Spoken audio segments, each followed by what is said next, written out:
Do you believe in Dogman? It's time for some Dogman stories. This is over hours of eyewitness accounts of alleged half-man creatures. No matter what you believe, these tales are sure to scare you. Now let's begin. Warning: the following story contains depictions of harm against animals. The Pig Farm Werewolf. The story I'm about to tell you happened when I was around 11 or 12 years old, so the year would have been 1999 or possibly 2000. I live in central Sweden. My parents had been divorced for many years, and the day of my encounter, my younger sister and I were visiting our dad at his farm. He raises slaughter pigs there for one of the country's biggest meat producers. I've always loved animals, and I enjoyed helping out on the farm, feeding the animals, and cuddling with the piglets. My dad had built the pig housing just a couple of years before.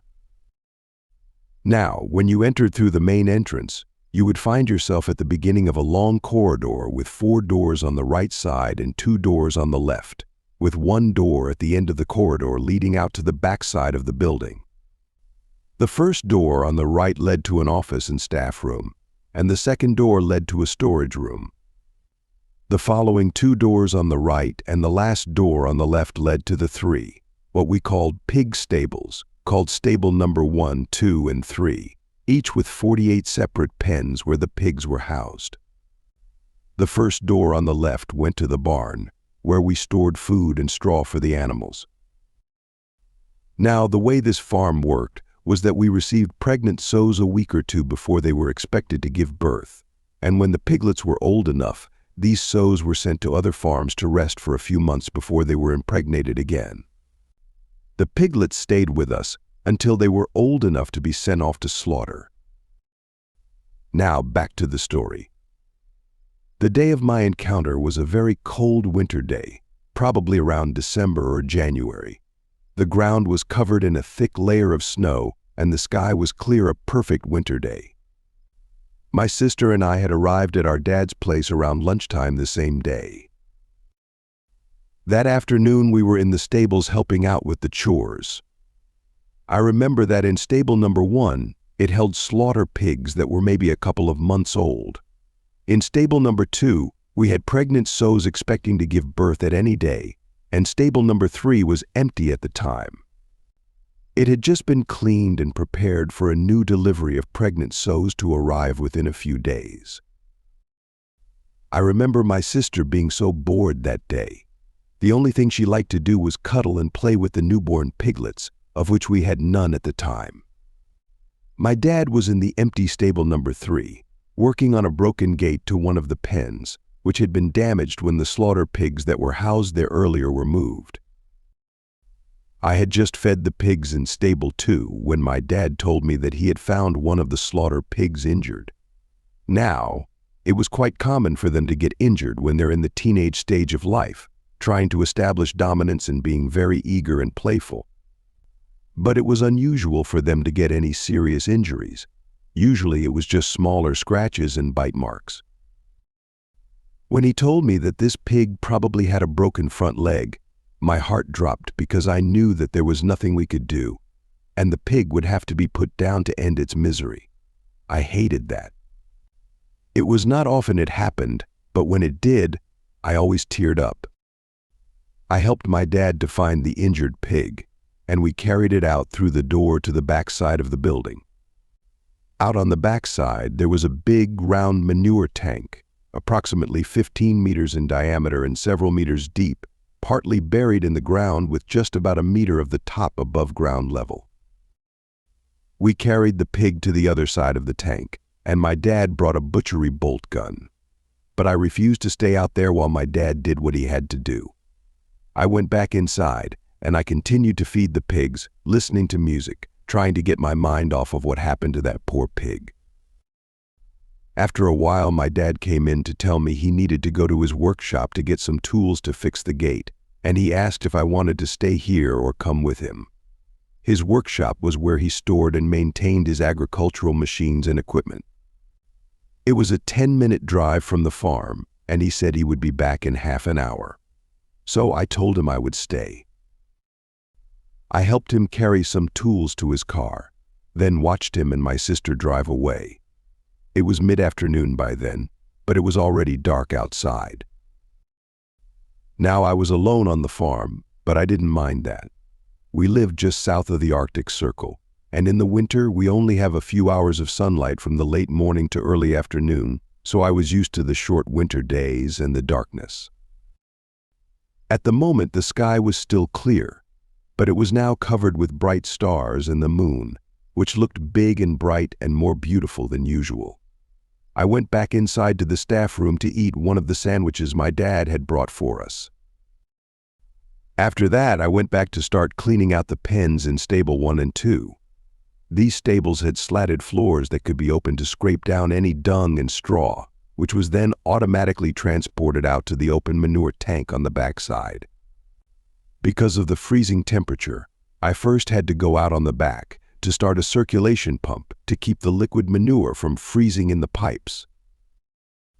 I went out the back, opened the hatch to the control panel, and started the pump. I then closed the hatch and looked across the manure tank at the pig lying there in the snow. A dim light shone through the windows from the lights inside and from the moon lighting up the area. The snow under the pig's head was now colored red, and I actually felt a bit relieved that he was no longer in pain. I went back inside, starting to clean out the pens. After about half an hour, I'd finished the 2 stables. My dad and sister weren't back from the workshop yet, so I decided to go to the staff room to have a Coke from the refrigerator and watch some TV until they came back. We still had some work to do, but I felt I deserved a break. They'd probably be back any minute. After a few minutes of watching some boring reality show, drinking Coke, and having my second sandwich, I remembered I left the circulation pump to the manure tank on out back. I put down my sandwich and went out to the corridor towards the back door to turn it off. I opened the back door, stepping out, and I was just about to open the hatch to the control panel when I saw something moving in the corner of my right eye just across the manure tank. I looked over towards it, and immediately my heart felt as if it stopped. My entire body froze from fear. What I saw was something I had never seen before. Something I hope against hope that I'll never have to see again happened. Over on the other side of the manure tank, there was a huge animal leaning over the carcass of the pig we'd left out there earlier in the day. The animal faced away from me, so I could only see its back. At first I thought it was a brown bear, but it was way bigger, and it had a tail with long hair on it, like the tail of a golden retriever. This animal was covered in dark gray and black fur, with a wide, muscular upper body, and I could see the steam from its breath rising in the cold air. Suddenly, the animal stood up on its hind legs. It really was huge, I would guess maybe 220 to 240 cm tall. It turned its head slightly to the right, nose toward the sky, and opened its mouth to toss a piece of meat down its throat. The head was definitely the head of a wolf, but much bigger and darker. It had long, furry ears pointing upward and a long snout with big canine teeth. We have both wild wolves and bears living in this area, but this was something else. Something bigger, stronger, something that gave off an evil vibe. The animal leaned down over the pig carcass again, continuing to feast on its meal. I realized it hadn't yet noticed me standing there outside the door behind it. I was so scared, I didn't know if I should scream, cry, or faint. My body was frozen and just wouldn't move. Finally, I found the strength to silently walk backward inside and softly close and lock the door. Even when I was inside, I tried to run through the corridor as quietly as possible to lock the front door as well. I did not want to give that monster any chance to get inside. I walked over to the door to stable number 2, which had windows facing the back side where the creature had been.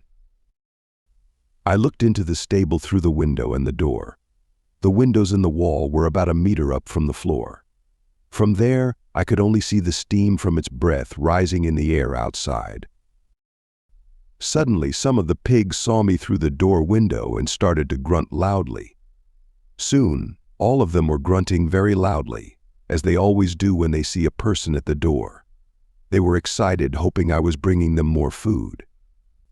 I looked back to the windows just in time to see the creature stand up and turn toward the window, looking in the direction of the sound of the pigs. I could only see the top of its head and ears when it walked up to the window. I quickly sat down on the floor in front of the door, and now silently I cried. I started to crawl on the floor back to the staff room to get to the phone and call my dad.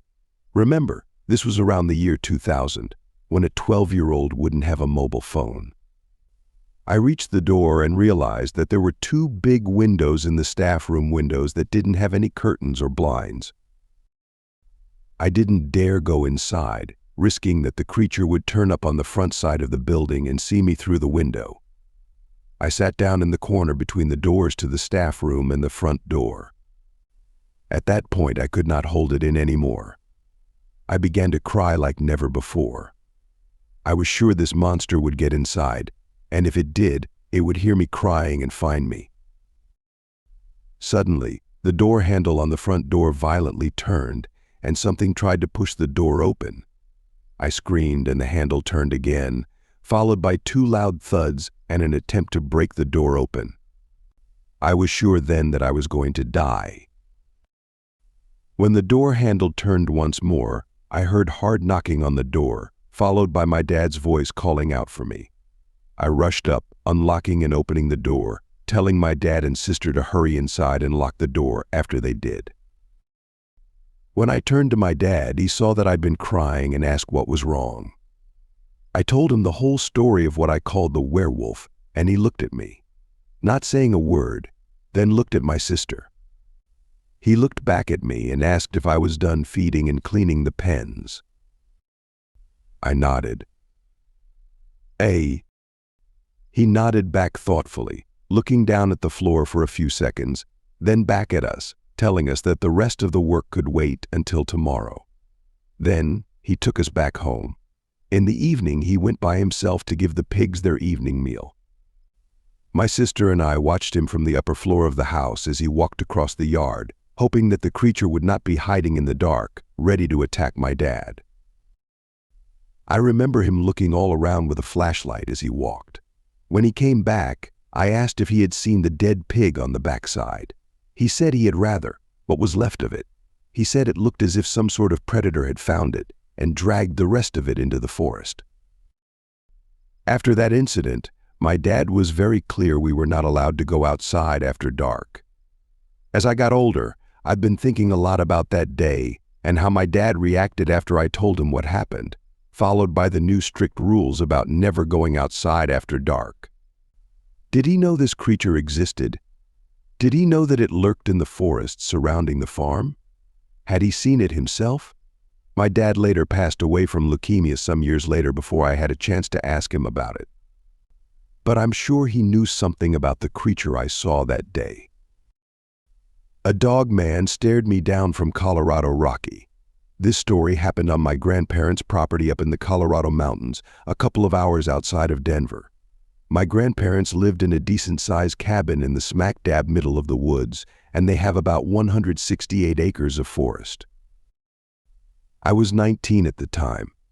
I decided to go hunting since deer was in season, and I was honestly really excited to go hunting that year. It was around 9 a.m.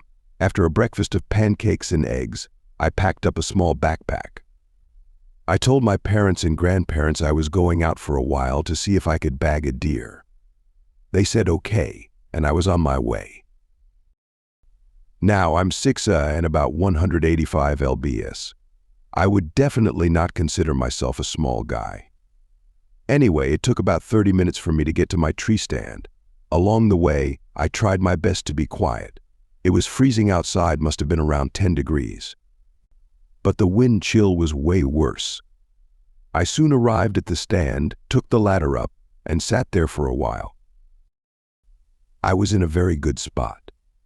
I was high enough to see around me, and I was partially covered by leaves and branches here and there. I made calls and noises, and after about 2 hours, I spotted 3 does running out of the trees and right into my shooting lane.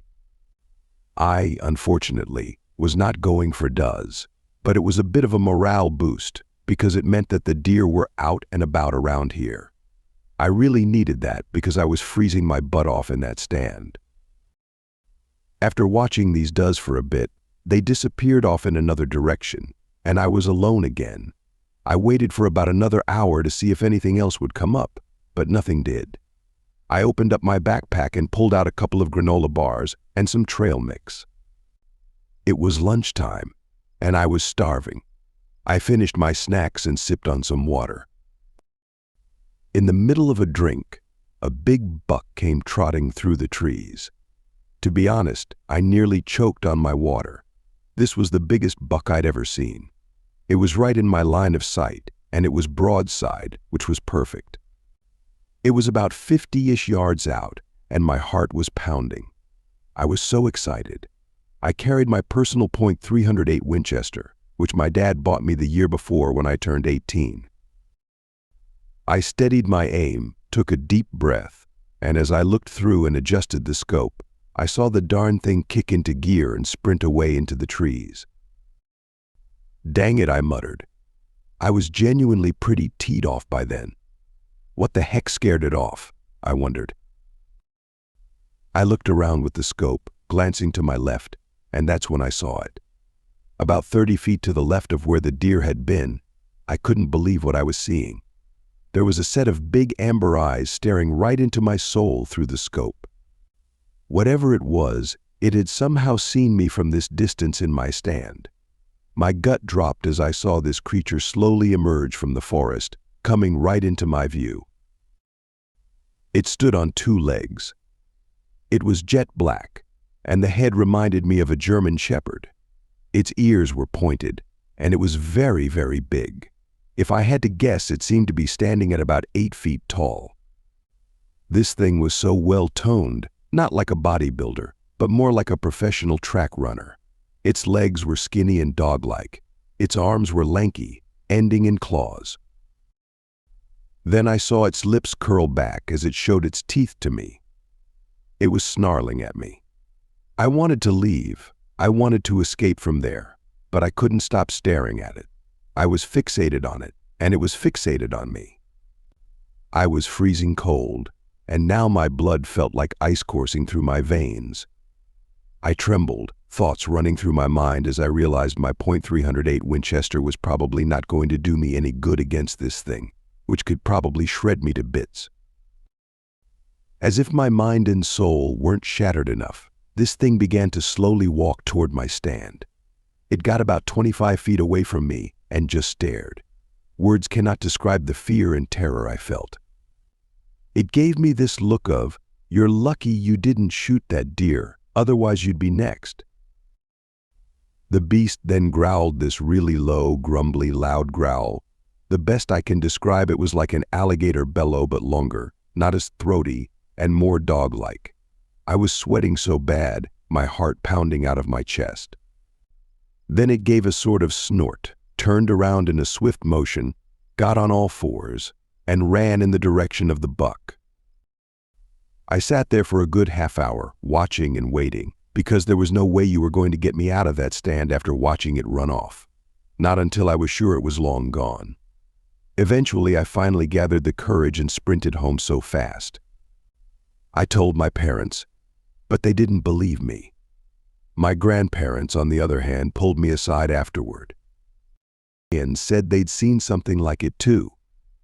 It's been a couple of years though, but they've seen it, and they know it's out there. I've been back several times and have never seen it again, but luckily, I don't want to. I think myself insanely lucky that that creature was hungry for deer, and not me. A brief warning to those out in the woods: there are some things out there that can't be tamed, so be alert and be careful. My friend saw a dog man in his backyard. From Sneeve, it was back sometime in 2019, late in the year. One of my friends, Ted, saw something in the middle of the night. Tired and feeling fatigued, Ted woke up, rolling out of bed.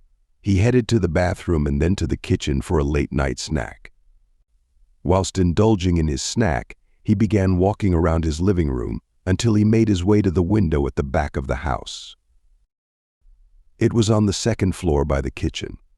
While staring outside, a sudden figure in his backyard caught his attention.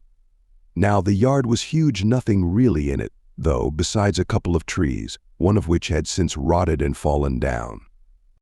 He noticed, a bit past one of those trees, a figure with glowing red eyes, a large snout, and it stood at about 7 feet tall. The creature reared up on its legs, and he saw that it had jet black fur and was very muscular. It had these large perked ears too, similar to a German shepherd, or perhaps a wolf, but creepier. Yet it appeared to have antlers as well, but he says maybe that was just part of its ears, he couldn't really be sure, because it was very dark. The creature sniffed the air, then suddenly looked directly at him. As his eyes met the gaze of this beast, he noticed that the eyes were a shade of blood red, the same color mentioned before. He couldn't believe what he was looking at. He knew what he was seeing was the real deal. He could see its breath in the cold night air as the creature grunted and bared its teeth. It also began to growl. Now, this growl did not sound like a normal animal, but a deep, primal, guttural growl, nothing like he'd ever heard before. The creature took one last glare at him and ran off, jumping over the fence with ease. Shortly afterward, Ted returned to his room, lying in bed, wondering what he really saw. He found it hard to fall back to sleep, but eventually he did. To this day, he still wonders if he'll ever see that creature again. This encounter was not far away from where I live, but it's absolutely horrifying to think about. After all, we do live in the suburbs. That's the end of the story. Comment down your views about the story. And if you liked it, then give it a thumbs up. Also do subscribe for more content like this.